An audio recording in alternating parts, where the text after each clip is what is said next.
दीपावली पर घर की इन वस्तुओं का बिल्कुल भी ना करें अपमान, नहीं तो रूठ जाएंगी देवी माँ लक्ष्मी।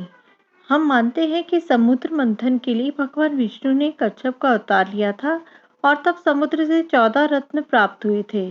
सबसे आखिर में देवी लक्ष्मी भी समुद्र से ही अवतरित हुई थी। समुद्र से एक शंख निकला था जिसके अंदर देवी माँ लक्ष्मी प्रकट हुई थी। आने वाले दिनों में दीपावली है और दीपावली यानी कि देवी लक्ष्मी को प्रसन्न करने का दिन।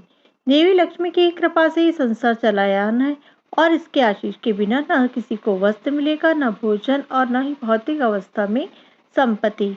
कही जाने वाले सभी साधन देवी लक्ष्मी का ही स्वरूप है। इसलिए देवी लक्ष्मी की कृपा प्राप्त करने के लिए उनसे जुड़ी सभी वस्तुओं का सम्मान करना चाहिए और घर की कई वस्तुओं में भी देवी का वास है।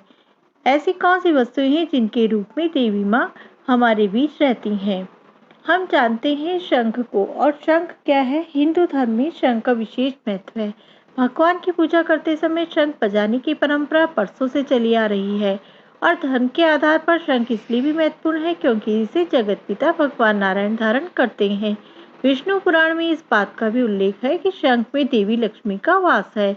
ऐसी मान्यता है कि समुद्र मंथन के लिए भगवान विष्णु ने कच्छप का अवतार लिया और तब समुद्र मंथन से 14 रत्न प्राप्त हुए थे। इसमें सबसे आखिर में देवी लक्ष्मी भी समुद्र से अवतरित हुई और समुद्र से एक शंख निकला था जिसके अंदर से देवी लक्ष्मी माँ प्रकट हुई। भगवान विष्णु ने तब देवी लक्ष्मी से विवाह कर शंख को धारण किया और इसलिए घर में शंख जरूर रखना चाहिए। ध्यान रखें कि दक्षिणामुखी शंख ही घर पर रखें, यह शुभ होता है। इसके अलावा झाड़ू का प्रयोग हम रोज करते हैं। घर की साफ सफाई में काम आने वाली झाड़ू का वास्तुशास्त्र में बहुत महत्व है। ऐसी मान्यता है कि झाड़ू में देवी लक्ष्मी का वास होता है और वास्तुशास्त्र में इस बात का भी उल्लेख है कि झाड़ू को न तो कभी अपमान करना चाहिए और न ही इसे कभी दान में देना चाहिए। घर के बर्तनों में भी देवी लक्ष्मी का वास है। रसोई घर में देवी लक्ष्मी अन्नपूर्णा स्वरूप में रहती है, इसलिए यह स्थान पवित्र माना जाता है। यहाँ कभी भी गंदगी नहीं रखनी चाहिए, इसलिए कभी भी जूठे बर्तन छोड़कर नहीं रखने चाहिए।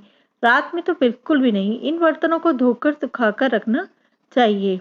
श्रृंगार का सामान नारी के लिए बहुत ही महत्वपूर्ण है। जितनी भी साज सज्जा और स्त्रियों के श्रृंगार की वस्तुएं होती हैं उनमें देवी लक्ष्मी का वास होता है। देवी लक्ष्मी वैभव स्वरूप है और आभूषण श्रृंगार सामान भी वैभव दर्शाते हैं। वास्तव में लक्ष्मी शब्द का प्रयोग जिस संपत्ति के तौर पर करते हैं वह देवी लक्ष्मी है। इसलिए महिलाओं के अपने आभूषण सुरक्षित और सलीके से रखने चाहिए। सोने चांदी के संपर्क में का गंदगी से नहीं होना चाहिए। इन्हें धारण करते हुए पहनते हुए शुद्धता का ध्यान रखना चाहिए।